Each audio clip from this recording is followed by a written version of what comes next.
देखिए ये स्टोरी अच्छे से अच्छे आईपीओ में प्ले आउट हुई है। इसका सबसे बड़ा एग्जांपल बजाज हाउसिंग फाइनेंस था। अच्छे से अच्छा आईपीओ लिस्टिंग के बाद पैसा नहीं बना के दे रहा है, ये फैक्ट है। और एलजी इतना ज़बरदस्त आईपीओ रहा, एंकर इन्वेस्टर्स का लॉक इन आज खत्म होगा। देखिए एंकर इन्वेस्टर्स को कहाँ मिला था? 1140 पे, ठीक है ना। अब वो 1140 रुपये मिला था एंकर को। अब एंकर ने देखा, अच्छा ये इसमें एक और फ़र्क होता है। कई लोग सोचते हैं कि यार एंकर को तो इतने कम प्राइस में मिल जाता है हम, लेकिन अगर आप एंकर नहीं है और अगर आपको अलॉटमेंट मिल गया तो फिर आपकी लॉटरी है, क्योंकि एंकर 1700 पे नहीं बेच सकता। वो सिर्फ 1700 पे होप करता है कि यार अब बस यहाँ पे टिका रहे। वो 1750 वाला गिर के 1450 पे आ गया, लेकिन फिर भी 1140 से तो ऊपर ही है, तो वो 300 रुपये तभी भी एंकर प्रॉफिट में है। तो कहीं ना कहीं, और ये डिसेंट 2% का हिस्सा है इसमें करीब करीब। कल मीशो में लोअर सर्किट लग गया था। तो खैर anyway, let's wait and watch. 50% premium पे लिस्ट हुआ तो वहाँ से गिरे जा रहा है ये स्टॉक। मैं आपको सबसे बड़ा एग्जांपल दूं, बजाज हाउसिंग फाइनेंस की मैंने बात की, इसका 2 साल का चार्ट देख लीजिए आप, बजाज हाउसिंग फाइनेंस का। और उसके अलावा आप देख लीजिए टाटा टेक का 2 साल का चार्ट। ये बजाज हाउसिंग फाइनेंस का आशीष 2 साल का चार्ट है।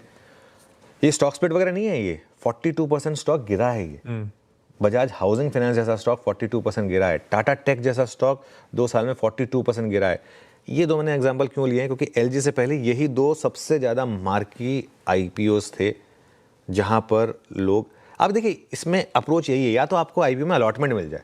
मैं तो हमेशा एक चीज़ कहता हूँ, मुझे तो वहाँ तकलीफ आती है जहाँ पर लोग कहते हैं कि लॉन्ग टर्म के लिए इन्वेस्ट करें। लॉन्ग टर्म के लिए इन्वेस्ट करना है तो मैं लिस्टिंग के बाद लूँगा, फिर मैं क्यों लूँगा आईपीओ में? उसके बाद जब इस तरीके से गिर जाएगा मैं उसके बाद लूँगा ना। उसके बाद तो वो एक नॉर्मल, वो 6 महीने 1 साल का मैं वेट करूँगा, देख लूँगा कि उसका ट्रैक रिकॉर्ड अच्छा है या नहीं है, मैं उसके बाद लूँगा फिर। वरना मैं क्यों लूँगा? आईपीओ का मतलब है आप आईपीओ में लगाएं, अलॉटमेंट मिले, और अगर आपको प्रॉफिट मिल जाए तो आप उससे बाहर, सिंपल। क्योंकि वैसे आजकल तो जितने भी आईपीओ आ रहे हैं उनमें से कोई टेबल पे कुछ छोड़ता नहीं है। अगर छोड़ता है तो वो इतना सब्सक्राइब हो जाता है।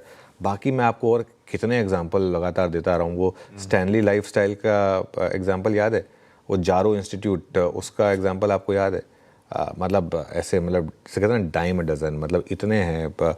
और तो मैं नाम भी भूल गया हूँ। ये देखिए स्टैनली लाइफस्टाइल 2 साल में कितना 60% गिर गया। और सब में आप एक नॉर्मल ट्रेंड देखेंगे, लिस्टिंग के बाद ना 3-4 दिन, 7-8 दिन पॉजिटिविटी रहती है। सब में यही होता है।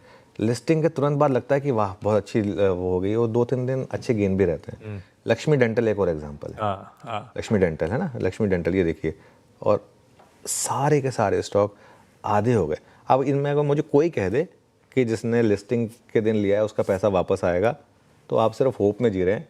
नहीं आएगा, नहीं आएगा, मान के चलें। स्टैनली लाइफस्टाइल में भूल जाइए कि डबल हो जाएगा आपके प्राइस से, आधा हो गया, और यहाँ से भी और आधा होने का रिस्क ज़्यादा है।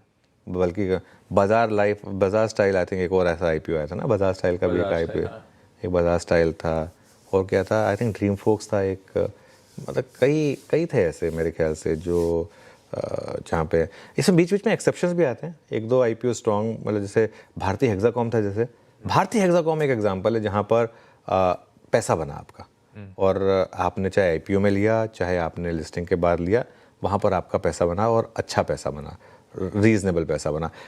लेकिन ये एक्सेप्शंस हैं, ये एक्सेप्शंस हैं। नॉर्म यही है कि लिस्टिंग के बाद लगातार स्टॉक्स में गिरावट ही आई है। चाहे कोई भी आईपीओ आप उठा के देख लीजिए।